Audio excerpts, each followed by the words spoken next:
അവർക്കും എല്ലാ കൂട്ടുകാർക്കും എല്ലാ മക്കൾക്കും എൻ്റെ ശുഭദിനം.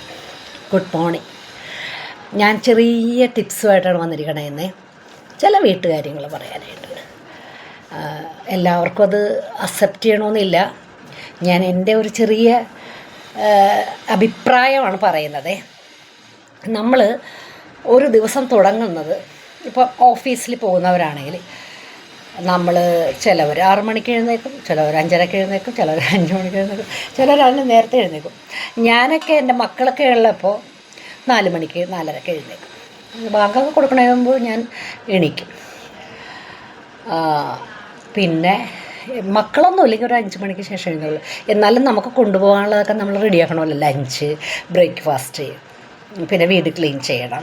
എനിക്ക് സർവൻ്റൊന്നും ഉണ്ടായിരുന്നില്ല, ഞാൻ തന്നെയല്ലേ. പിന്നെ നമ്മുടെ തുണിയൊക്കെ കഴുകാനായിട്ട് നമ്മൾ വാഷിംഗ് മെഷീനിലൊക്കെ ഇടണം. അപ്പം നമ്മൾ ചെയ്യാൻ ഞാൻ പറഞ്ഞു വന്നതെന്ന് വെച്ചാൽ, നമ്മൾ ഇപ്പം ജോലിക്ക് പോകണവരാണെങ്കിൽ നമ്മൾ തലേ ദിവസം തന്നെ നമ്മൾ വെജിറ്റബിൾസൊക്കെ കൊണ്ടുപോകുന്നവരാണെങ്കിൽ അതൊക്കെ ഒന്ന് ക്ലീൻ ചെയ്ത് ഒന്ന് മുറിച്ച് എല്ലാം കഴുകി ഒരു കണ്ടെയ്നറിലൊക്കെ ആക്കി വെക്കുക.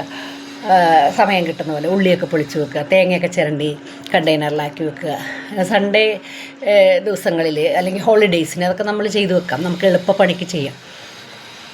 പിന്നെ നമ്മളുടെ കുരുമുളക്, വലിയ ജീരകം, അങ്ങനെയുള്ള സാധനങ്ങളെല്ലാം ഞാൻ പൊടിച്ച് വെക്കുമായിരുന്നു. എല്ലാവരും അങ്ങനെയൊക്കെ തന്നെ ആയിരിക്കും. അങ്ങനെ അല്ലാത്തവർക്കാണ് ഞാൻ പറയണത് കേട്ടോ. പിന്നെ നമ്മളിപ്പോൾ അതിപ്പോൾ നമുക്കൊരു സൗകര്യം. ഫിഷൊക്കെ ആണെങ്കിൽ മുളകൊക്കെ മസാലയൊക്കെ പുരട്ടി ഇതിലൊക്കെ വെക്കുക, ക്ലീൻ തലേ ദിവസം തന്നെ മീൻ കറി വെക്കുകയാണെങ്കിൽ തലേ ദിവസം രാത്രി വെച്ച് വെക്കുക. ഇപ്പോൾ രാവിലെ എനിക്ക് മീൻ കറി വെക്കലൊന്നും നടക്കണ കാര്യമൊന്നുമല്ല. അപ്പോൾ ഞാൻ പറഞ്ഞു നമ്മൾ രാവിലെ ഒരു 4:30 എഴുന്നേൽക്കുന്ന ഒരു വ്യക്തിയാണെങ്കിൽ ഇപ്പോൾ 8:30 ഓഫീസിൽ പോകണം, അവിടെ 4:30 എഴുന്നേൽക്കണം. എഴുന്നേറ്റാൽ നമ്മൾ ഫസ്റ്റ് നമ്മൾ ദൈവത്തിനോട്, നമ്മൾ ഏത് ദൈവമാണെങ്കിലും, കർത്താവാണെങ്കിലും ഈശ്വരനാണെങ്കിലും അള്ളാഹു ആണെങ്കിലും, നമ്മൾ ആ ദൈവത്തിനോടൊന്ന് പ്രാർത്ഥിക്കുക. അതിനുശേഷം നമ്മളുടെ കിടക്കുന്ന ബെഡ് നമ്മളെപ്പോഴും അത് മടക്കി നീറ്റായിട്ട് വെക്കുക. പിന്നെ എനിക്ക് ഇത്രേ പറയാനുള്ളൂ. നമ്മളെല്ലാത്തിനും ഒരു ടൈം നമ്മൾ കണ്ടെത്തുക. എല്ലാവർക്കും അത് സാധിച്ചെന്ന് വരില്ല, കുറേ പേർക്ക് സാധിക്കില്ല. പക്ഷേ സാധിച്ചാൽ നമ്മൾ ഈ ഹറിബറിയായിട്ട് നമുക്ക് രാവിലെ ഓഫീസിലൊക്കെ പോയി കഴിഞ്ഞാൽ നമുക്ക് ഒരു നമ്മുടെ കാര്യങ്ങളൊന്നും കറക്റ്റായിട്ട് പോവില്ല. എൻ്റെ അനുഭവം ഞാൻ പറയണം. നമ്മളൊന്ന് നേരത്തെ എണീറ്റ് നമ്മുടെ ജോലിയെല്ലാം നേരത്തെ കഴിഞ്ഞ് നമ്മളൊന്ന് വൃത്തിയായിട്ട് നീറ്റായിട്ട് സാരിയൊക്കെ കൊടുത്ത് അല്ലെങ്കിൽ ചുരിദാറൊക്കെ ഇട്ട് നമ്മൾ സമാധാനത്തിൽ പോവുകയാണെങ്കിൽ നമുക്ക് ആ ജോലി ചെയ്യുന്നതും നമ്മൾ ഏത് വർക്കാണോ നമ്മൾ ചെയ്യുന്നത് അതിനൊരു സാറ്റിസ്ഫൈഡ് ഉണ്ട്. ഇല്ല നമ്മൾ നമ്മൾ വൈകിപ്പോയി, അല്ലെങ്കിൽ ബസ്സിലാണെങ്കിൽ ബസ് കിട്ടിയില്ല, അല്ലെങ്കിൽ സ്കൂട്ടറിലാണെങ്കിൽ സ്കൂട്ടർ പഞ്ചറായി, അങ്ങനെയൊക്കെയുള്ള പ്രശ്നം വന്നാൽ നമ്മൾ അവിടെ എത്തുമ്പോൾ നമുക്ക് ടൈമിംഗ് ഉണ്ടാവും, പഞ്ചിങ് ഉണ്ടാവും. ചിലപ്പം അത് നമുക്കൊരു റിമാർക്കാണ്.